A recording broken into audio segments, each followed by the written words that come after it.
Nakauwi na kami sa bahay. Ngunit andito pa ang lalaking pinapauwi ko na nga.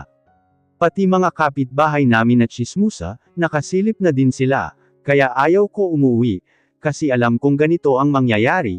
Paano pa pag nalaman nila na buntis ako, di mas lalo na akong pagpiestahan. Pero ang magaling na lalaki, ano ang ginagawa? Ayun, para siyang kandidato na nagbibigay ng pera, bahala siya. Kaya naman lumabas ako mula sa loob at sinigawan ko siya. Ano paki niya, di umuwi kong nasusungitan sakin. Hoy! Mayabang na nilalang, anong ginagawa mo ha? Sito ko sa kanya, napakunot noo pa siya, kunwari hindi alam ang ginagawa. Kaya pinaikutan ko siya ng aking mga mata. What's wrong, hon? I'll share my money for them. Ayaw mo diba? Nakangisi pa niyang sagot sakin, arroganti talaga, kasi naman siya kanina ang magbabayad sa bills, pero sinabi ko ako na, kasi may pera naman ako, kaso naubos pala, kaya naman sila tatay na ang nagbayad, buti na lang may pera sila. At ito pa ha, yung bahay namin bakit naging 2 palapag, natapos yung sinasabi ni nanay noon na sakahan na binili nila, itong arroganti ang may kagagawan, pati ang kapatid ko close na sila, kailan pa? Hoy Sherwin, halika nga dito, ako ang ate mo, bakit siya sinasamahan mo ha? Sigaw ko pa sa aking kapatid, at napakamot pa sa batok. Ate naman, kung makasigaw ka naman, parang walang bata sa tiyan mo, sabi pa sakin, pero nakalapit na siya sakin. Pasok na tayo kuya, kung ayaw mong hindi malintikan mamaya, tawag pa niya kay arroganting pangit, ano daw kuya, aba?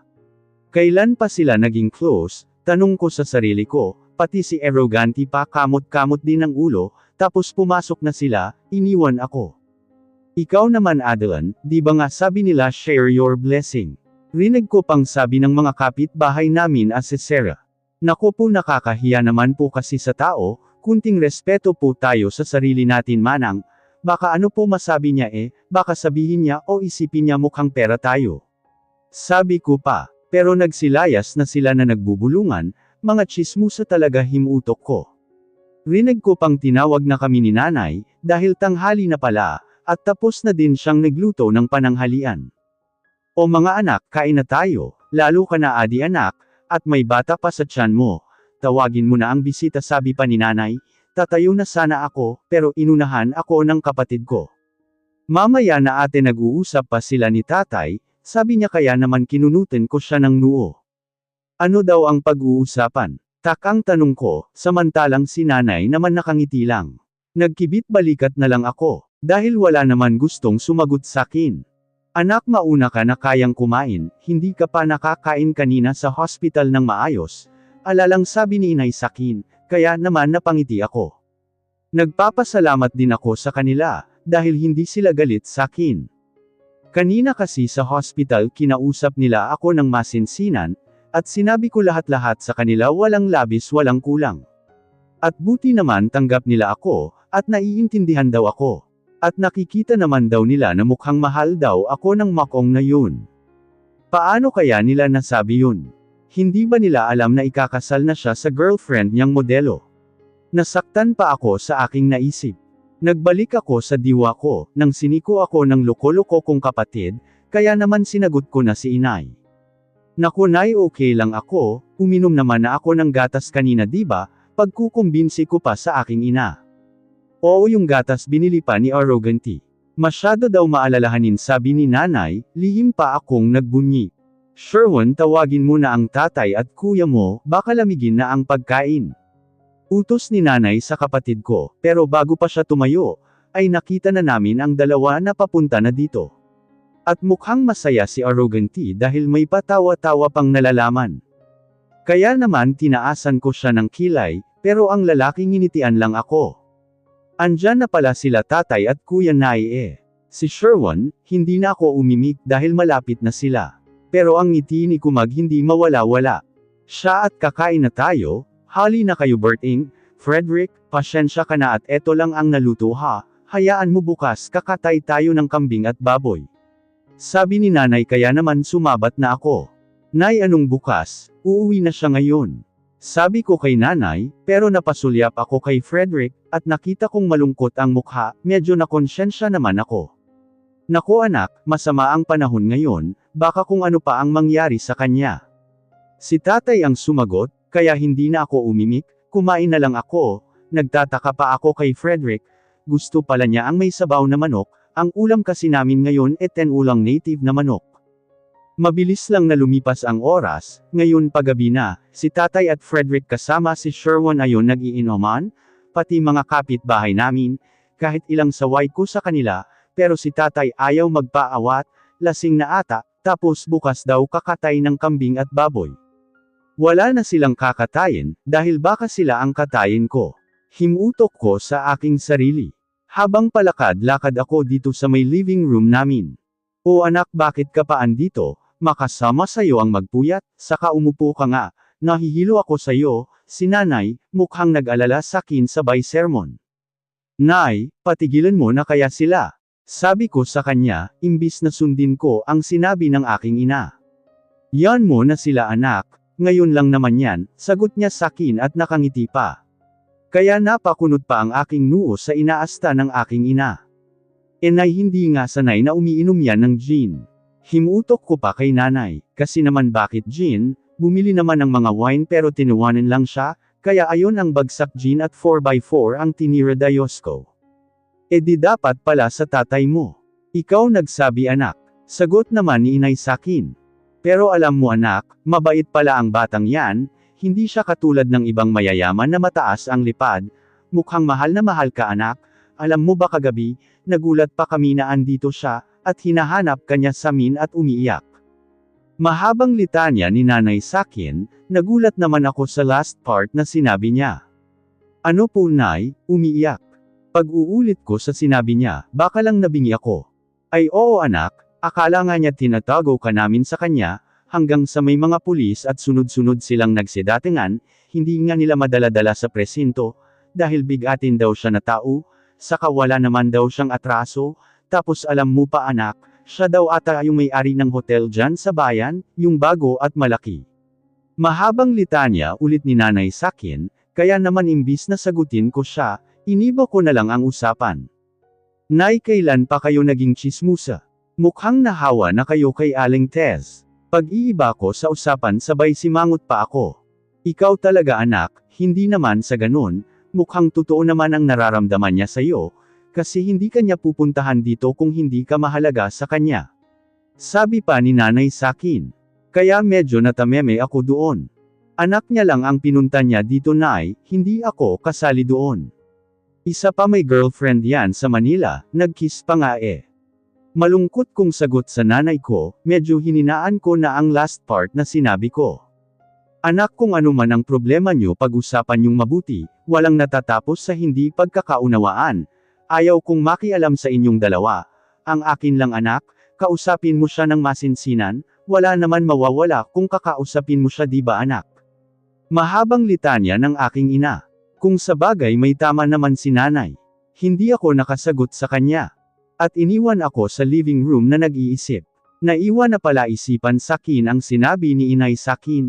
Totoo naman ang sinabi niya. Kung anak ko lang ang kailangan niya, siguro naman may karapatan talaga siya.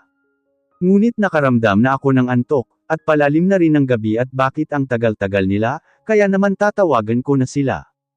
Habang palapit ako ng palapit sa kubo, dinig ko ang boses niya. Mahal na mahal ko siya. Pero hindi siya naniniwala sa akin. Rinig kong sabi niyang putol-putol na, dahil sa lasing na siya. Bayaw, suyuan mo lang, bibigay din yun. Si Sherwin na lasing na rin ata, dahil bayaw na ang tawag kanina lang kuya. Basta pangako mo lang sa anak ko, wag mo siyang sasaktan, kahit mayaman ka pa hindi ako takot sa'yo. Si tatay naman, hay nako alak nga naman, kausap ko sa aking sarili. Tama na yan, gabi na. Awat ko na sa kanila. At bigla-bigla pang napaupo ng tuwid si Frederick. Nako bayaw, tayo ka na dyan, baka magalit si Commander, lagot ka, utos ni Sherwin kay Frederick, at ang isa naman ayun hindi na makatayo ng diretsyo, kaya mabilis naman ako na umalalay sa kanya. Iinom-inom hindi naman pala kaya. Maktol ko pa pero nakita ko siya nakangiti, kaya naman hinarap ko ulit pero nakapikit na. Didiretso ko sana sa room ni Sherwin, pero ang kapatid ko mabilis pa sa alas 4 na pumasok, Tapos nakita ko pa na parang gumalaw ang baga ng inalalayan ko. Tumawa ba ta? Tanong ko sa aking sarili, pero nakapikit naman, hay kung ano-ano na nakikita ko bulong ko. Alangan naman na sa living ko siya pahigain nakakahiya naman, kaya naman wala na akong choice. Nagtaka pa ako sa kwarto ko may aircon, at bakit queen size pa ang bed ko, sinadya ba nila nanay ta? Hay naku, ngayon ko lang kasi nakita ang room ko. Si tatay naman lasing na din. At naiwan pala doon na mag-isa. Pero hindi bale nakita ko naman kanina si nanay, na palabas na sa kanilang kwarto. Kaya binalik ko na sa kasama ko ang aking atensyon. Ang bigat mo ha, bakit ka ba naglalasing ha? Sigaw ko sa kanya na akala mo naman naririnig ako. Saka bakit ka ba andito, doon ka na lang sa taong nagpapangiti sa'yo, at doon sa kahalikan mo. Dagdag ko pa, nagulat pa ako nang bigla siyang nagsalita. I'll already here, pero galit siya sa akin. Sagot niya pero nakapikit naman. Nanaginip yata ang makong. Bulong ko pa sa kanya, at pinahiga ko na sa bed. Kaya naman nilapitan ko pa ang mukha niya, at siya naman ang pagmulat ng kanyang mga mata. Hindi ako nananaginip Han. Gising ako andito ako sa bahay ng taong mahal ko si Adeline Magno. Sigaw niya habang nakatitig sakin, pero napatigil ako nang nag-rewind yung sinabi niya, kaya tinanong ko siya ulit. Ano sabi mo mahal mo ako? Tanong ko, at agad naman sumagot. Oo I love you Adeline, noon pa man una pa lang kitang makita mahal na kita honey ko. Malambing niyang boses sakin, pero natulala ako dahil hindi ako makapaniwala sa aking narinig. Hindi ka ba naniniwala sakin honey ko? Dagdag pa niya sakin, kaya naman sinagot ko na siya. Lasing ka lang kaya nasasabi mo yan. Sagot ko nung nahimasmasa na ako, at ang loko bumangon siya at pinahiga ako. Hindi naman ako nasaktan, dahil foam naman ang higa namin, isa pa nakaalalay siya. Hindi ako lasing honey ko, matino ako. Saka yung alak na ininom namin hindi ako malalasing, mataas ang tolerance ko sa alak, kaya hindi ako basta-basta nalalasing. Adeline honey please, hindi man eto ang gusto ko at pinapangarap na pag-propose sa'yo, pero hindi ko na kaya kung iiwan mo pa ako, please hon will you marry me? Tanong niya sakin na nakahiga kami. May nag-propose bang ganito? Tanong ko sa kanya, at ang makong nakangisi na naman, parang ang hindi lasing. Saka asan yung sing-sing? Dagdag ko pa maya-maya, may kinuha sa bulsa niya na box na maliit, at tumambad sakin ang ilang diamond ring. OMG nagulat ako. Sa totoo lang honey ko, yung gabing umalis ka, yun din ang gabing ipapasundo sana kita para sa surprise ko sa'yo, pero ako pa ang nasepresa mo alam mo ba yun? At ang unggoy na yun hindi man lang ako tinulungan. Himutok niya, kaya naman nagtaka ako kung sino ang unggoy na tinutukoy niya. Sinong unggoy ang sinasabi mo? Si Michael, tanong ko, at umiling siya. Then sino? Tanong ko ulit. Si Santos. Ang ogag na yun. Ang daming pahirap ang ginawa niyon sakin honey ko, sumbong pa niya sakin, para siyang bata na nagsusumbong sa kanyang ina. Ano ang ginawa niya sa'yo? Pagpatol ko sa hinaing niya. Pinagseselos ako nang wala sa oras. Diretso niyang sagot, kaya napakunot noo pa ako. Kaya naman wala siyang choice. Kundi sabihin lahat sakin, mula sa pagtira ko kina Luis, at sa restaurant at about sa interview. Lahat pala yun ay nakaplano sa kanya. Wala naman siyang ibang gusto kundi ang kaligtasan namin lahat, lalo na kay CJ, and about CJ sinabi din niya sakin na hindi niya anak. Anak ito ng kanyang kapatid. Ngayon lang malinaw sakin na ang batang niligtas ko pala noon sa kagubatan, ay walang iba kundi si CJ.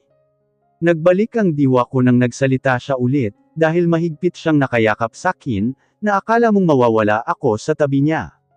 Para na akong mabaliw na hindi kita makita, wag muna akong iiwan ng ganun honey ko, bulong niya sakin tainga, na nagdulot ng balta-baltaheng kuryente sa aking katawan. Bakit ka hindi tumawag sa akin, andito ka na pala sa Pilipinas? Ang tinutukoy ko ay ang pag-alis niya noon, na ni minsan hindi ako tinawagan. Dahil may kalaban ako sa negosyo, na gusto akong tapoy, na ayaw ko pati kayo nila CJ madamay, kaya imbis na uuwi ako sa penthouse niligaw ko na lang siya, ang penthouse kasi sekreto lang yun, hindi mo ba halata na kaya maraming puno doon bago yun? Mahaba niyang paliwanag, oo nga kaya nga kailangan mo pa ang sasakyan, bago makarating doon.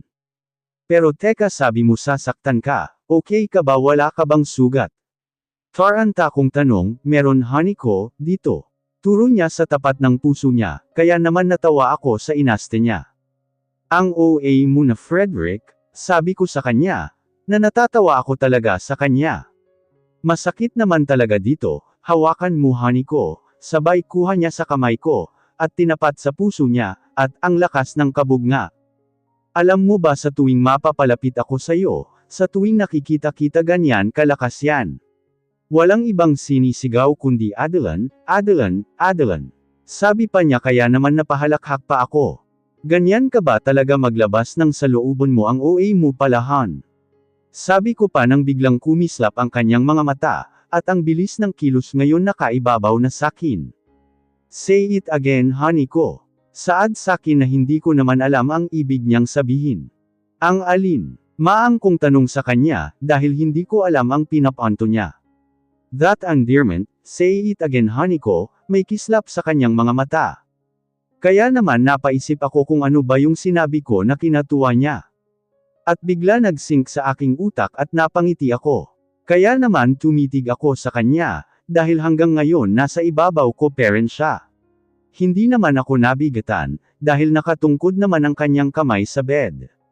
Honey. Bigkas ko sa gusto niyang marinig, at medyo pinalambing ko pa ang aking boses. Tapos bigla-bigla na lang akong hinalikan, eto na nga ba ang sinasabi ko eh. Pero tumitig ulit sakin kaya nakipagtitigan ako sa kanya hanggang nagtama ang aming mga mata. May I ask again honey? Will you marry me? Tanong niya ulit sakin, kaya naman ngumiti na ako sa kanya. May magagawa pa ba ako, kahit naman siguro aayaw ako papayag ka ba? Saka isa pa nabuntis mo na ako eh, kaya naman yes. Parang napilitan ko lang nasagot sa kanya, pero kumislap pa rin ang kanyang mga mata. Pero joke lang yung napilitan ako no.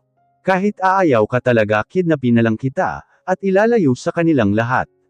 Pagbabanta pa niya sakin, at sinuot na niya ang singsing saking daliri na saktong-sakto. Pagkatapos ng proposal, natulog kami ng magkayakap at may ngiti sa labi. Meron pa siyang binubulong sakin pero binaliwala ko. Dahil mukhang ready na ang kanyang ano na nangangilati sakin. Napangisi pa ako. Yan ang yung parusa manigas ka. Sa isip-isip ko.